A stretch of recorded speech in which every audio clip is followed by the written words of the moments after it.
The Center Square. Chicago Mayor Brandon Johnson says the city of Chicago has had conversations with Suburban leaders in Cook and other counties about the possibility of moving migrants into their communities. However, some suburban leaders have voiced their concerns.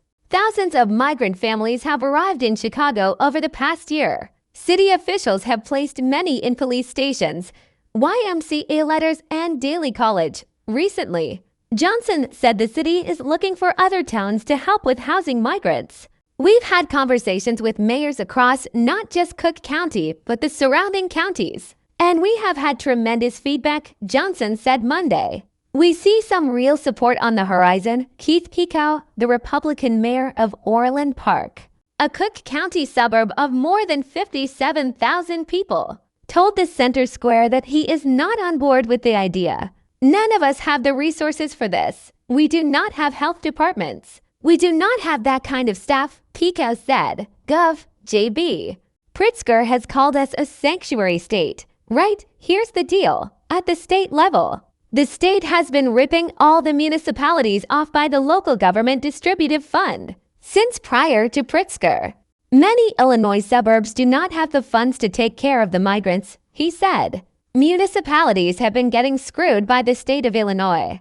Our residents are helping them the state pay for things off their own backs that they don't even know about, Picow said. Keep in mind how Pritzker attacks all the municipalities for property taxes and everything else. But guess what? You are taking away money from them first. Picow also criticized Johnson and President Joe Biden for what he said was a violation of U.S. law, I think, at a high level. It is very simple.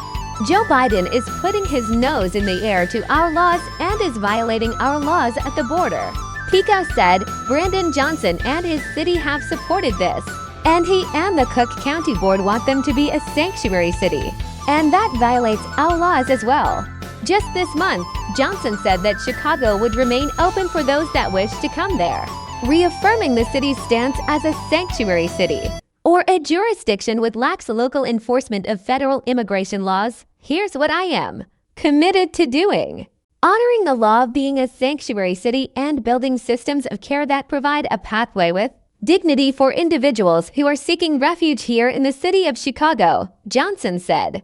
Around 12,000 migrants have arrived in Chicago from the southern U.S. border in the past year. So far, city and state taxpayers have set aside $94 million for migrant housing. The state budget has $550 million in taxpayer subsidies for health care of migrants over the age of 65.